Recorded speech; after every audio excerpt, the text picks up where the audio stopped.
श्री सद्गुरु महाराज की जय। सत्संग योग भाग एक। गीता प्रेस गोरखपुर भारतीय अनुवाद। इस प्रकार पूछने वाले सत्य काम ने पिपलाद से कहा है, सत्य काम, यह पर और अपर ब्रह्म, पर अर्थात सत्य अक्षर अथवा पुरुष संज्ञक ब्रह्म तथा जो प्रथम विकार रूप प्राण नामक ऊपर ब्रह्म है, वह ओंकार है। अर्थात ओंकार रूप प्रतीक वाला होने से ओंकार स्वरूप ही है। परब्रह्म शब्दादि से उपलक्षित होने के अयोग्य और सब प्रकार के विशेष धर्मों से रहित है। अतः इंद्रिय गोचरता से अतीत होने के कारण केवल मन से उसका अवगहन नहीं किया जा सकता, किंतु विष्णु आदि की प्रतिमा स्थानीय ओंकार में, जिसमें कि भक्ति के द्वारा ब्रह्म भाव की स्थापना की गई है, ध्यान करने वालों के प्रति प्रसन्न होता है। वह बात शास्त्र प्रमाण में जानी जाती है। इसी प्रकार अपर ब्रह्म भी ओंकार में ध्यान लगाने वालों के प्रति प्रसन्न होता है। अतः पर और अपर ब्रह्म ओंकार ही है, ऐसा उपचार में कहा जाता है। सूत्रा विद्वान आत्म प्राप्ति के इस ओंकार चिंतन रूप साधन से ही पर या अपर किसी एक ब्रह्म को प्राप्त हो जाता है, क्योंकि ओंकार ही ब्रह्म का सबसे अधिक समीपवर्ती आलंबन है। श्री सद्गुरु महाराज की जय। सत्संग सुधा भाग 2। विषय है शिव दर्शन। श्री सद्गुरु महाराज की जय। प्यारे सज्जनों, बहुत पहले यहाँ संस्कृत का अत्यधिक प्रचार था। प्रायः सब संस्कृत में बोलते थे। उस समय ऋषियों तथा मुनियों ने जो समय समय पर प्रवचन कहे, उन्हीं के सदुपदेशों को उपनिषद कहते हैं। कुछ काल पहले अपने देश में संकुचित विचार था। लोग सर्वसाधारण को यह उपनिषद ज्ञान नहीं बताते थे, इसलिए इसका विशेष प्रचार नहीं हुआ। योग शिखोपनिषद में शिव और ब्रह्मा का संवाद है। ब्रह्मा ने शिव जी से पूछा, कोई योग और कोई ज्ञान को मोक्ष प्राप्ति के लिए बतलाते हैं, आपका क्या मत है? इस पर शिव जी ने उत्तर दिया, ज्ञानहीन योग और योगहीन ज्ञान मोक्ष कर्म में समर्थ नहीं हो सकता। इसलिए मुमुक्षु को ज्ञान और योग दोनों को दृढ़ता के साथ अभ्यास करना चाहिए। मोक्ष का अर्थ है बंधन से छूट जाना। हम सब लोग बंधन से बंधे हुए कैद हैं, शरीर में कैद हैं और जड़ चेतन की गिरह में बंधे हुए हैं। इसलिए सब लोग दुख उठाते हैं। यह दुख क्यों होता है? शरीर रहने पर ही दुख होते रहते हैं। काम क्रोध उत्पन्न होते हैं, इसका कारण शरीर है। शरीर और संसार से छूटने से ही दुख छूटेगा। ज्ञान का अर्थ है जानना, योग का अर्थ है मिलाप। ज्ञान से जानने में आएगा कि किससे मिलना है। योग जानने से उसकी क्रिया करके उससे मिलेंगे। ईश्वर से मिलने के लिए जो किया है वह योग है। ईश्वर से मिलने के लिए जो क्रिया है वह योग है।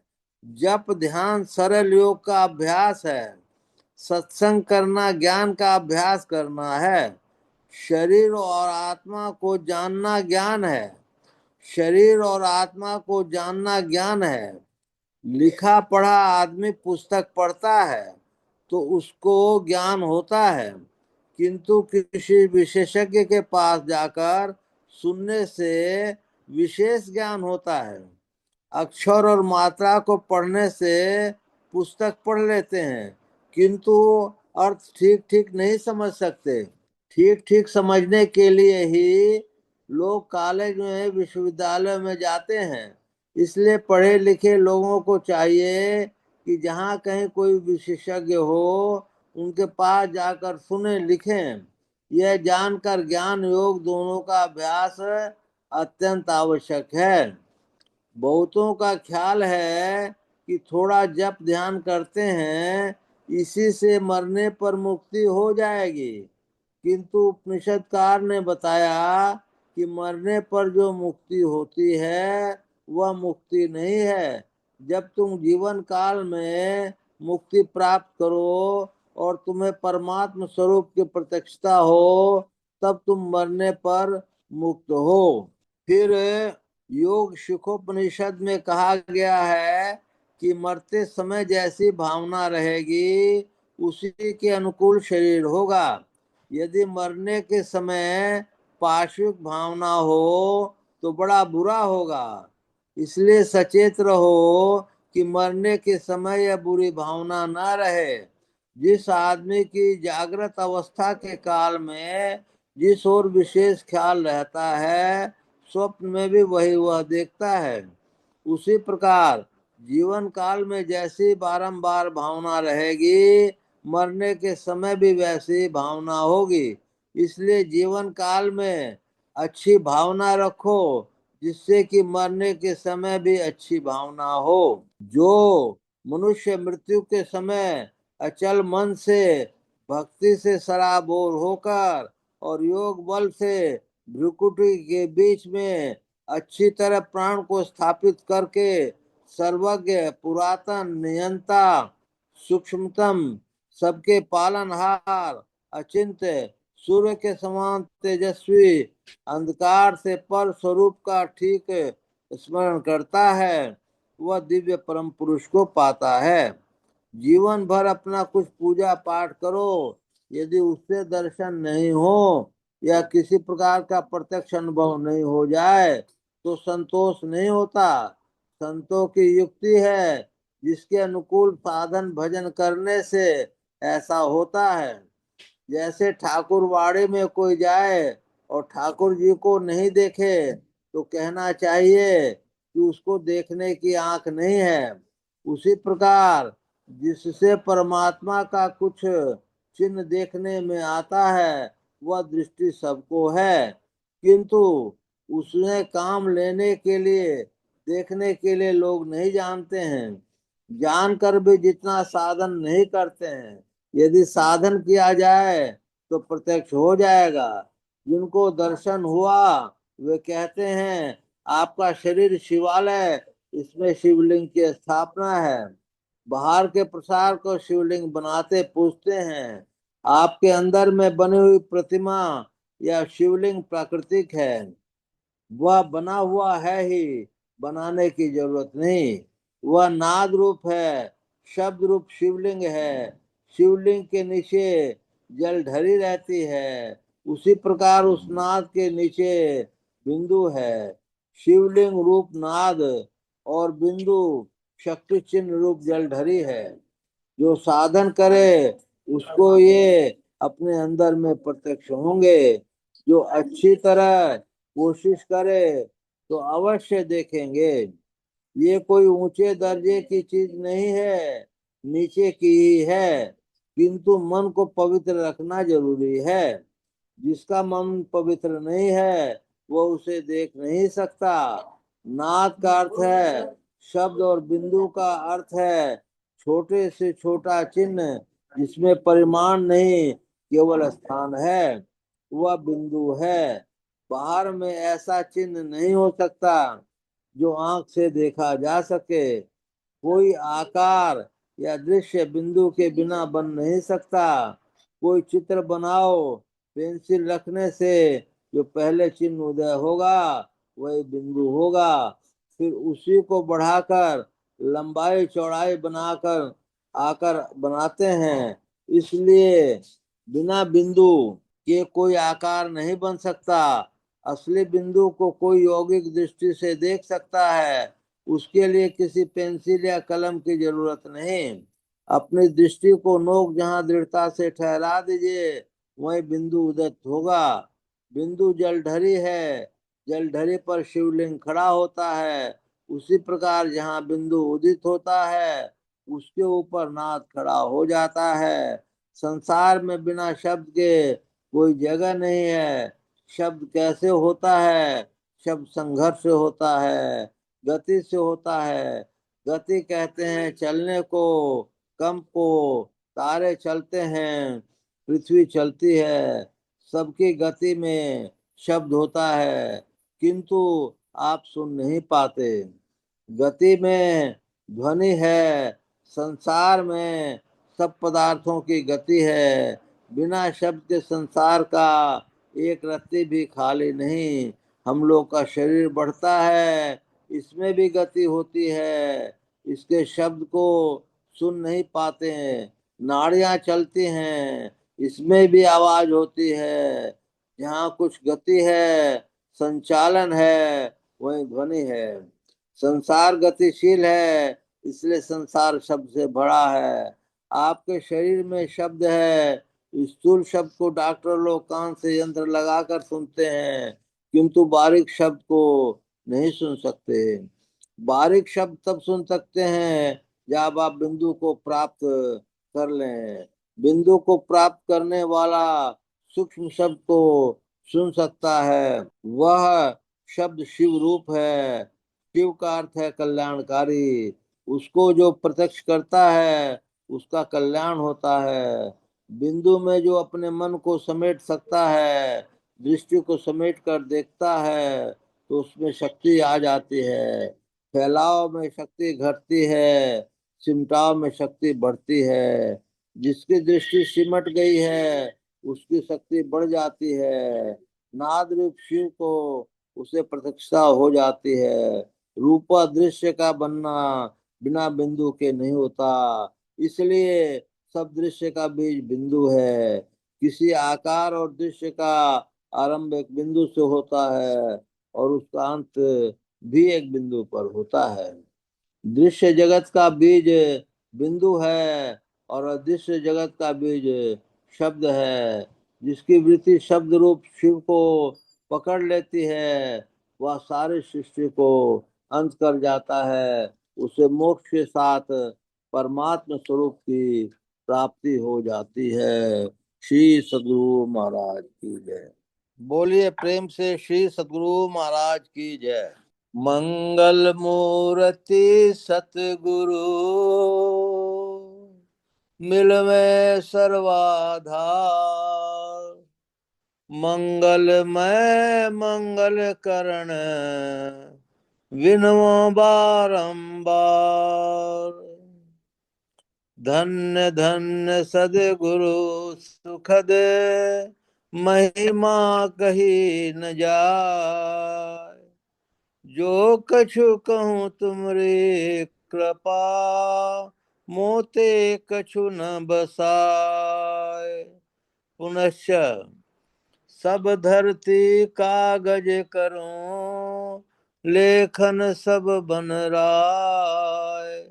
सात समुद्र की मसी करूं गुरु गुण लिखा न जाए।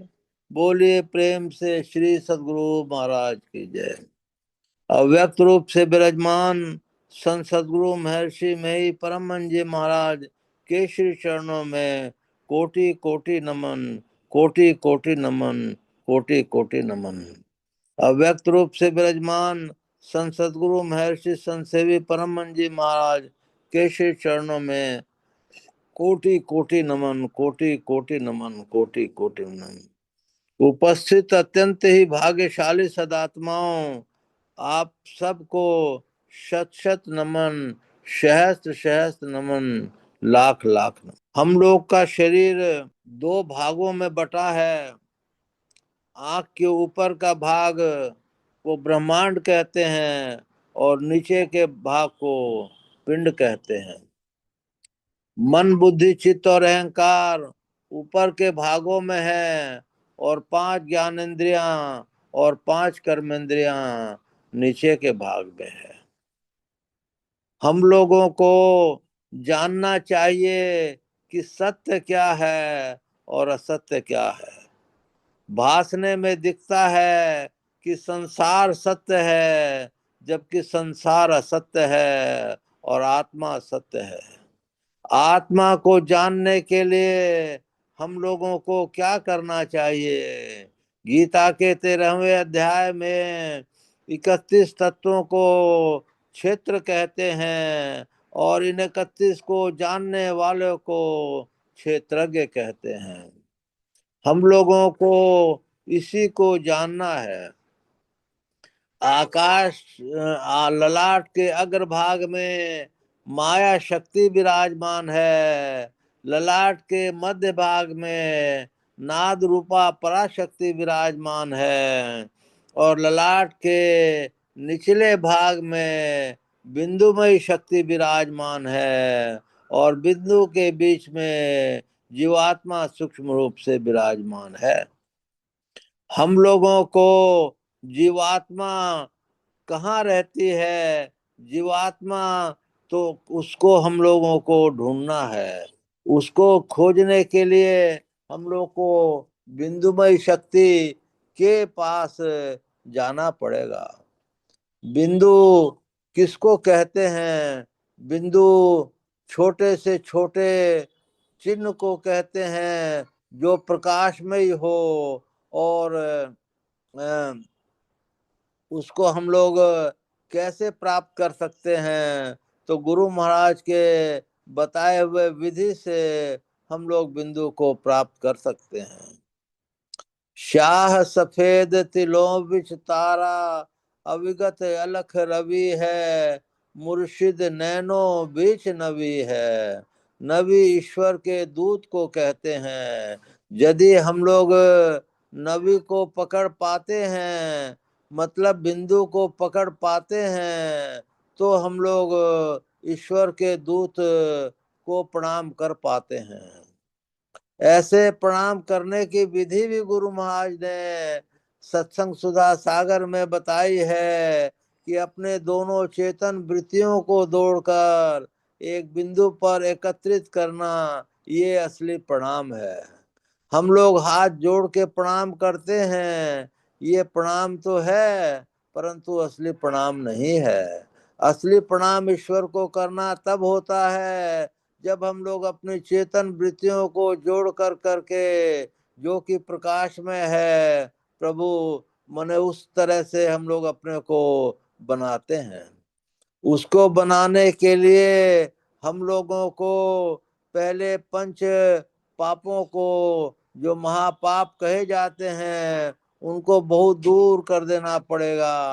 अपने हृदय को बहुत स्वस्थ और साफ रखना पड़ेगा। मन रूपी चादर को धो लेना पड़ेगा। और तुलसी यह तन खेत है, मन वचन कर्म किसान, इसको भी करना पड़ेगा। और तो और छोटा क्यों कहें, आगे इतना और है कि कर्म मंडल जब नाश को प्राप्त हो जाए तब आपकी स्थिति बहुत सुधर जाती है। कर्म मंडल नाश को प्राप्त होना कोई बच्चों का खेल नहीं है। इसके लिए बहुत साधना की, सच्चे गुरु की, अपने साहित्य के चरित्र की, अपने जो है मनोविकारों की कंट्रोल करने की, पांचों ज्ञानेंद्रियां, पांचों कर्मेंद्रियां को एकदम कंट्रोल करने की आदत जिसकी है, इसके बाद भी मन बहुत आपको परेशान करता है। मन के दो भाग हैं, एक पिंडी मन, एक ब्रह्मांडी मन। बहुत से कुछ ही लोग ऐसे हैं जो अपने मन को ब्रह्मांडी मन बना लेते हैं। ब्रह्मांडी मन बनाने वालों के लिए फिर इच्छा, द्वेष, डर, भय, ये सब चीजें जिस समय वो ब्रह्मांडी मन में रहता है तो उस समय वो सब चीजें उसको नहीं घेरती हैं। और एक ऐसी स्थिति भी हो जाती है कि आपकी सांस की गति रुक जाती है, तो चित्त भी काम नहीं करता है, तो उस मंडल में आपके कर्म नहीं लिखे जाते हैं। इस तरह से अपने लोगों को पहले कर्म नहीं बने, इसकी साधना करनी चाहिए। उसके लिए अपेक्षित है कि हम लोग कम से कम बात करें, मौन में ज्यादा समय गुजारें, और अच्छे साहित्य का पढ़ाई लिखाई बहुत ध्यान पूर्वक करें। बहुत ध्यान पूर्वक शब्द में बहुत जोर है, बहुत ताकत है। ध्यान का मतलब है कि उसके अर्थ को समझना। पढ़ना मात्र पढ़ने से होने से कोई बात नहीं है। अब हम लोग विषय के तरफ आते हैं कि हम लोग जैसे हम लोग सीधे मने आज्ञा चक्र पर हम लोग जो है ध्यान करना, ध्यानाभ्यास करना शुरू करते हैं। ध्यानाभ्यास करने से हम लोगों को जो गुरु महाराज ने बताया है उस तरह से हम लोग ध्यानाभ्यास करेंगे। तो जहाँ से श्वास की गति का शुरुआत होता है, उसके 12 अंगुल पर कहा जाता है कि चेतन की दोनों धाराएं मिलती हैं यदि आप सीधे बैठे रहें तो। सीधा किसको कहते हैं?